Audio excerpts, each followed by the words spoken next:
Welcome, Facebookers and everybody on here, YouTube and Anchor people. I want to thank you to welcome you to another episode of Coffee with Tea. I'm your host, Tanya Tyler, and I'm excited because my guest today, she is a calculating risk taker, and she's gone from the corporate world to the entrepreneurship, and she is powering Cincinnati up as a women-owned business.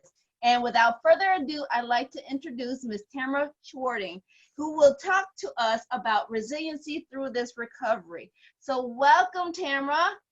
Thank you so much. Great to talk with you, Tanya.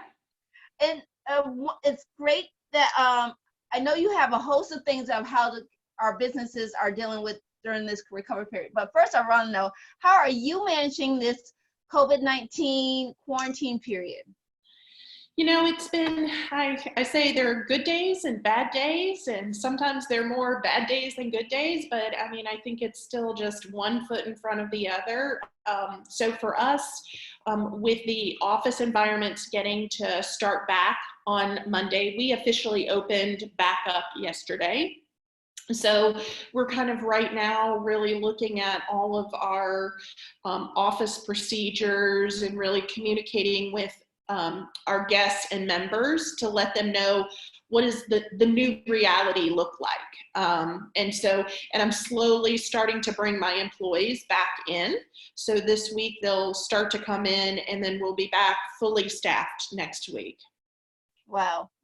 I mean, I know your business is 1628 Limited, right? That's correct. Yeah, we're a co-working space downtown. Mm-hmm. Okay, and so I know with it being shut down, it sort of caused you to re-examine some of the things that you've done in the past to how you work with what you're dealing with now, right? Yeah, so our primary business model is really shared office space. So both in the form of something that would be similar to an airline club. So you come in on a daily basis and you pick a seat and you use it, all the way up to private offices. So really the biggest transition is in what we call the communal office space. So thinking about how do we make sure that that stays healthy and safe for everyone. We also run a program called Women Empowered, which is about giving women-owned businesses all the resources and tools they need to be able to be successful. So those sessions are 3 times a month, and they had all previously been in person. And with COVID-19, we've moved those to all virtual. So for the month of May and likely the month of June, those will all remain virtual before we migrate that back in-house. Right. So, I mean, I know this COVID-19 has been like a learning curve for everyone. If you didn't have some kind of like contingency plan on businesses running as normal. So how I guess you say, what have you learned really from this COVID-19 moving forward so you be prepared for the next one? Yeah, I mean, I think obviously, so one of my areas of expertise is business continuity planning or disaster recovery planning. This was not something we really ever had taken into consideration, the loss of our physical space for such an extended period of time. So definitely moving forward, looking at our business contracts and looking at how we handle interruptions in business service was something that I think all businesses need to look at. Also to like what are your revenue streams and which ones can deliver more during this time. So I think one of our biggest challenges is the unknown as far as how long the recovery period is going to be. So I think there are going to be discussions with key partners, because for us, even though we're back in business, we still project that we will have a reduced revenue for probably the next 8 to 10 months. So it's understanding what compensating measures we can put in place to kind of counter that. But I think it's really just shoring up all of your work processes. And, I think an issue of this magnitude, there's no way to fully be prepared for it. But there are definitely things that we can do better if, in fact, we do get a second wave of it. All of the steps that we put in place now will help us in the future. Right, right. And I know, like, so I like to describe you're a strategic risk taker. So when Mhm. you were like looking at some of your, reevaluating some of your businesses, what some of the factors that people should be considering moving forward with this, Right. I mean, I think really one of the areas is making sure whatever type of commercial agreements or whatever type of agreements you have with partners, that they handle this type of interruption in service. And, we're also we're also seeing a lot of individuals who thought that they were covered from an insurance standpoint for like business interruption insurance. And really, that's not kind of panning out to be a revenue source. So it's really kind of looking through each individual case by case basis, and realizing there isn't one broad process that you can apply to all of it. That given the extreme economic challenge of something of this nature, you really have to dig in and look at it on a specific individual basis. Right, right. So I mean, when you're looking at your businesses, and we're all talking about resiliency, do you really feel like just lifting up the doors may allow people to come back, but physically or psychologically, how do you think this may have affected business owners, going forward? Do you think there's any correlation with that? Yeah, no, definitely. I mean, I will say, we had a lot of smaller businesses that have really retracted on memberships or on what they perceive their need is going to be moving forward. Our corporate partners are the ones that are staying firm. I think there's a lot of concern, especially when you get in those medium to small size companies, and they're not wanting to overextend themselves. So that's a pure economic. And then you have the whole safety standpoint too, right? So we saw, especially with actually our corporate clients, well in advance of the stay at home, that they were no longer coming into the office because they were getting corporate directives. In the same way, I think it'll be, as we move forward, they'll be the last to come back into the office, right? Because they're going to be obviously very concerned. So what we've tried to do is be really transparent about what our health and safety processes are and what they can expect when they come in. But we also know we're encouraging our members to come in because we do provide a productive environment for them to get work done. And we know that being able to have that as an option is important at this time. So I'm sorry. Yeah, so I was going to say, so it's a balance, right?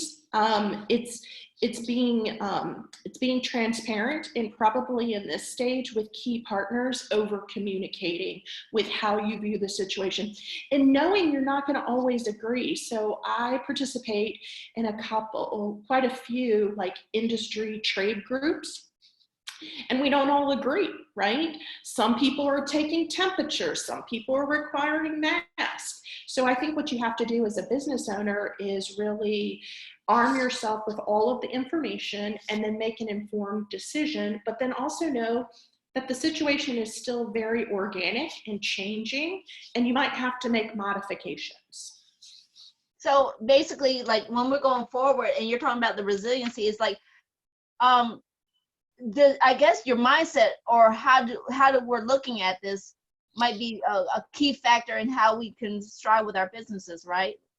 Right. I mean, I think you have to realize that you have to be agile in this period. And you have to realize that, or my premise is that things are not going back to the way they were.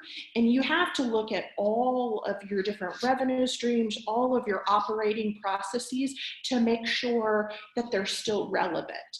Because things that may have worked with you for a long time may no longer be valid, or they may not be valid for a number of months.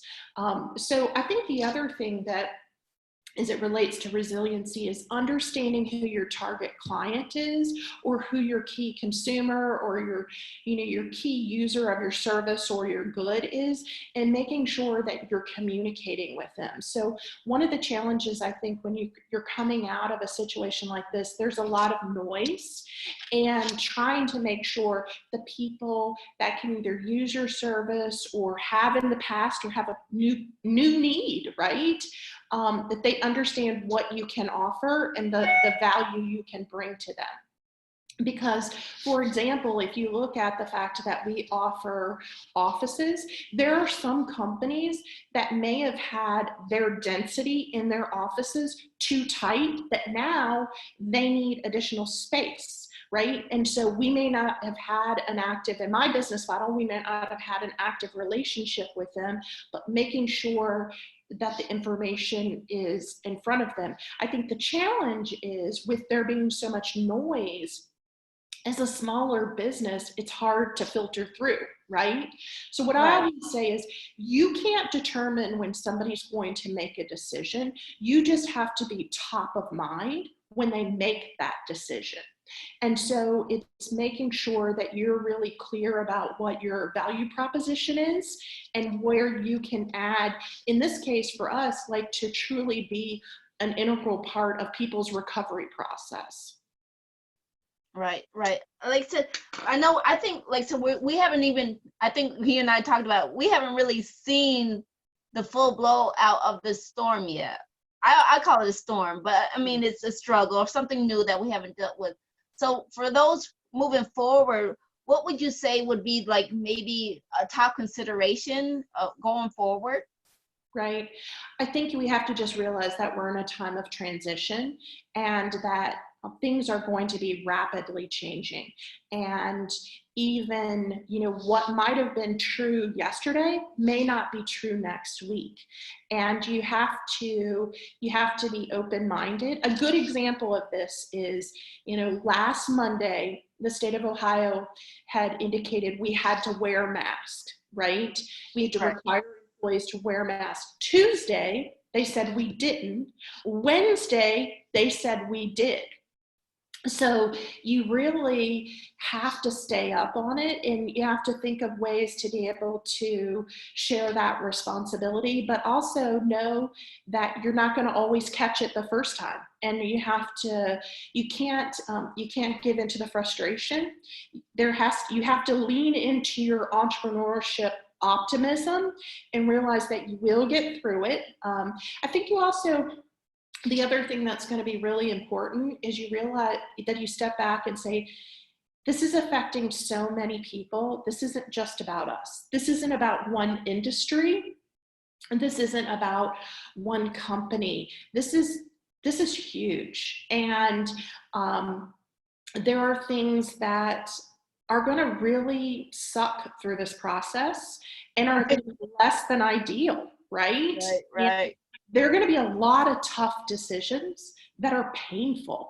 And you have to be open, in my opinion, open and transparent, and have those really difficult discussions to be able to make it through to the other side. I've seen a lot in the news about different bailouts and different programs, which I think are really necessary. But the reality is, my personal belief, there's not enough money for all of that, right? So we have to continue, as individuals who know our businesses best, think about, in the new current environment, what are things we can do to propel ourselves forward? That can mean things you've done in the past no longer can you do. Like in our case, as it relates to conference rooms and private events, we can't host anything over 10 people. So I can't even think of that as a revenue stream. So the onus is then on me as a business owner to say, okay, how do I combat that? What are other ways, knowing what my assets are and knowing what my resources and skills are, can we put in place to be able to counter that and look for different ways of moving forward? And unfortunately, there will be some companies that won't be able to. I personally believe we will have significant loss of business. But I think what's important is, as opposed to getting caught up in the chaos and the sense of overwhelming, which would be easy, you have to just continue to, as my mother would say, eat the elephant one bite at a time until you really have exhausted any opportunity to further, generate revenue or keep your business moving forward. Right. So if I'm hearing you correct, it's like basically take inventory of what you can do, what you can control, and let go of what you can't. Exactly. Yeah. And I think the other thing is you're not doing it in isolation. You really need to lean into your key partners, whether that be your landlord or whether that be your bank or your lawyers or your financial planners. You really need to rely on them. So you're not in it alone, and you need to be able to, expand your circle. Talk with other business owners. How are they handling it? I mean, I think this is also a really great example. I saw something on the news this morning where it was a hair salon in Covington that was starting to use like at-home kits for people to dye their hair. And she said, I saw an organization in New Jersey doing this, and I reapplied it. That's what we have to do. We have to look for best models throughout the US, throughout the Cincinnati area. We have to look for different partnerships and different thought leaders and be able to lean into that. Right. So in the closing remarks here, because we're getting down to the last few minutes, what's the one thing you would like to leave our listeners with, like if going forward? What would you say would be something that they could take away from this? Yeah, but I think you have to just continue to keep your optimism. You have to continue to realize that with optimism doesn't mean there aren't really bad days. It's still okay to cry or yell or scream and still keep moving forward because you're still moving. And sometimes, unfortunately, those days, there's more of those that get you down versus get you up, but you have to keep moving forward. And you have to keep looking for solutions. You lose hope if you stop trying. So even if you try, you may not be successful, but you have to keep it somewhat of a small trajectory forward.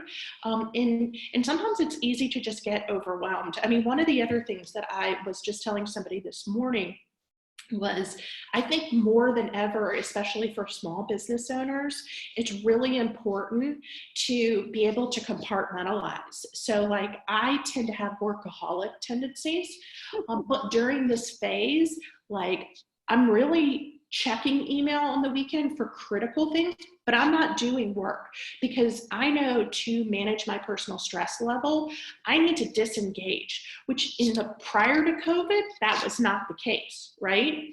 Right.